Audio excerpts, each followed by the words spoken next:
Halo, selamat pagi kerabat sekalian. Kali ini kita punya sesi ngobrol dengan Mas Onggo sebagai owner dari Anggrek 99 ya. Ya betul. Oke, apa kabar Mas Onggo hari ini? Alhamdulillah kabar baik, Kabar baik semangat ya. pokoknya.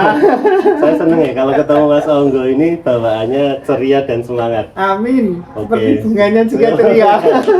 Ini background kita menyenangkan sekali ya, terutama untuk para penggemar anggrek. Kita dikelilingi oleh bunga-bunga dan bermekaran. Nah, kali ini saya pengen ngajak ngobrol Mas Onggo tentang ini ya, apa namanya, prosesnya beliau untuk mengembangkan bisnis anggrek. Jadi anggrek ini selain jadi hobi, itu juga bisa menjadi salah satu sumber pendapatan kita. Betul. Nah, mungkin bisa diceritakan awal mula terperosok ke dunia anggrek. Nah, gitu. Gimana Mas Jadi Onggo? awal mulanya itu sebenarnya ini ya, spontanitas saja. Spontanitas. Spontanitas itu mengalir aja gitu. Yang saya cuma positifnya gini, untuk nanam anggrek di rumah itu kan membuat rumah itu menjadi seni ya. Iya, Nah, betul, menjadi betul. seni. Jadi aura kita tuh begitu mau ke rumah itu kalau banyak tanamannya, apalagi dengan warna-warni bunga itu auranya berbeda. Jadi secara fisikis kita itu berpengaruh. Berpengaruh. Iya, betul. jadi sehingga Setuju. kita dari luar mumet misalkan, nah sampai rumah lihat bunga, kita duduk sebentar ngopi, mesti kepengen merubah posisi bunga atau bunganya di daunnya ada kuning itu kita potong tuh mesti kita secara apa namanya ya, secara tidak sengaja itu spontanitas. Nah seperti itu. Jadi membawakan nilai positif yang jelas itu saya itu sih. Jadi di awalnya memang Mas Onggo merasa wah anggrek ini punya pengaruh positif terhadap personal jiwa. Personal ya. Nah, Betul. sampai titik mana kok akhirnya memutuskan selain ini sebuah hal yang positif secara jiwa, kemudian terjun sebagai sebuah bisnis. Oh iya itu.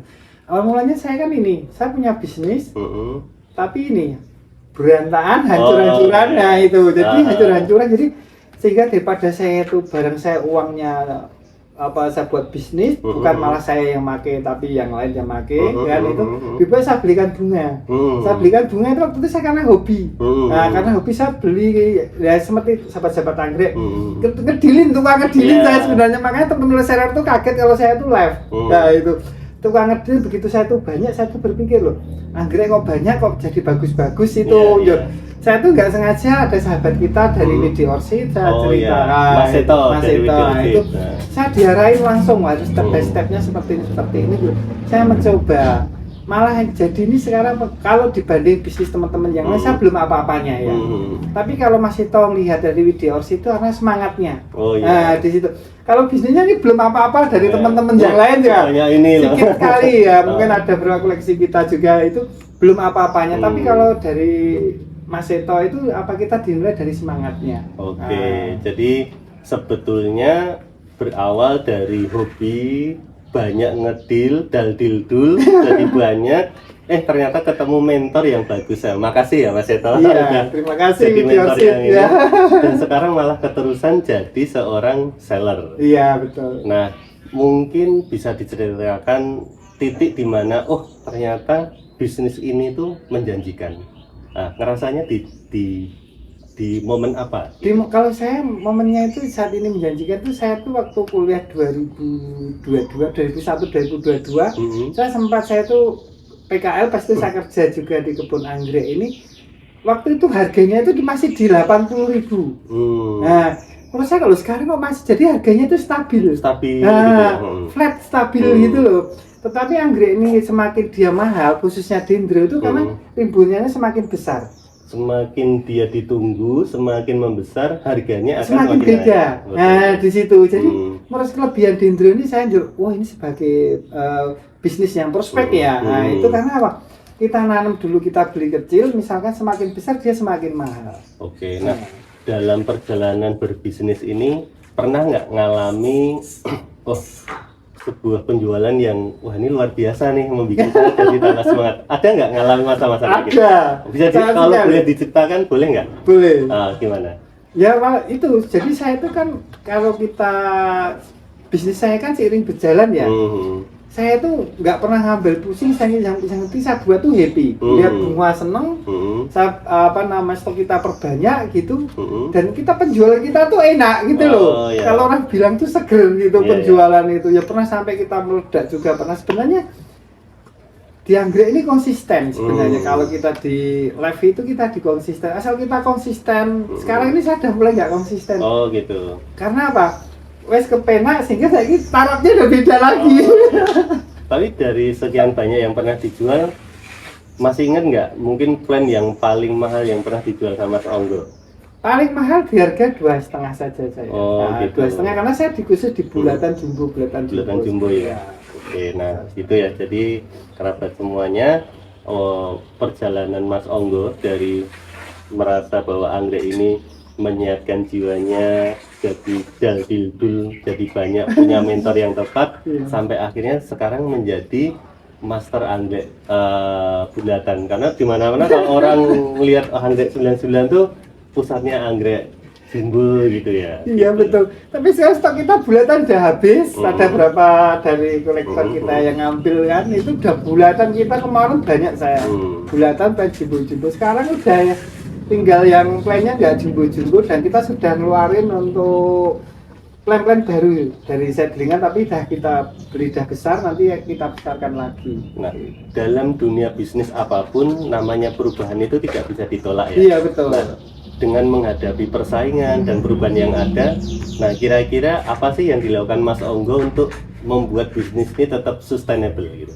Ya, yang jelas kita harus ada inovasi ya. Inovasi itu harus di setiap bisnis itu menurut saya loh ya. Saya mungkin konteksnya dulu seperti ini, jadi saya harus kita inovasi terus dari perubahan setiap waktu ya. Nah itu harus ada inovasi. Kalau kita buat menuntun dengan ciri khas kita yang berbeda, itu kita sedangkan yang lain itu perlu dengan inovasi. Betul. Jadi kita harus inovasi terus. Setiap hari kalau ada seperti ini kita harus inovasi. Yang jelas itu menurut saya. Mungkin kalau teman-teman lain ada pengusaha-pengusaha besar itu mungkin salah berbeda, karena saya berawal dari nol ya. Berawal dari nol, dari titik nol, sehingga saya untuk bisa sampai menurut saya nih hal yang berhasil saya lakukan kita. Jadi memang saya sekali lagi mengamini kata-kata dari Mas Onggo. Memang namanya inovasi itu nggak boleh berhenti. Betul. Karena apapun itu saat kita merasa sudah puas, merasa cukup, ya di belakang kita itu akan banyak orang-orang yang dengan kreatif. Ya betul. Nah itu. Kalau kita nggak bisa ngikutin perkembangan ya kita akan tergilas. Iya betul, tergilas oleh waktu. Oke, jadi seperti itu. Nah, mungkin selain hal yang sudah kita bahas, kira-kira Mas Onggo bisa nggak ngasih tip atau trik atau saran apapun bagi rekan-rekan yang berminat untuk terjun jadi menjadikan anggrek ini sebagai sebuah bisnis? Oke, nah sebenarnya kalau saya itu banyak dari pelanggan kami, nah itu ternyata saya begitu melihat lab itu kan, ternyata dapat jadi reseller padahal itu jadi reseller.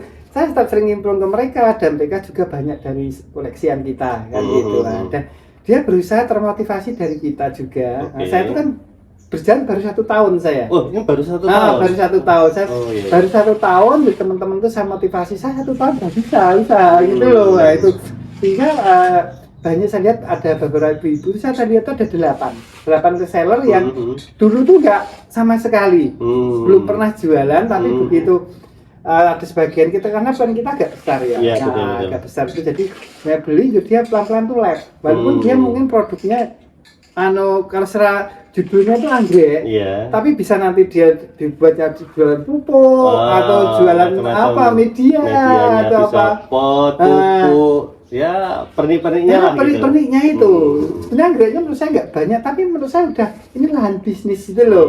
Kalau teman-teman yang lain monggo, ya penting judulnya anggrek itu aja dah. Poin udah. Oke, terima kasih untuk saran dan tips dan triknya. Jadi kalau saya rangkum buat kerabat sekalian juga yang punya minat untuk terjun ke anggrek, ini salah satu sukses story ya. Jadi dari yang sebelumnya Mas Onggo ini sekedar hobi, alhamdulillah puji Tuhan dapat mentor yang tepat, mau berinovasi, akhirnya sampai saat ini bisa menjadikan anggrek ini sebuah ladang bisnis yang menguntungkan. Iya betul. Oke, jadi begitu sesi wawancara kita hari ini dengan Mas Onggo, owner dari Anggrek 99. Terima kasih.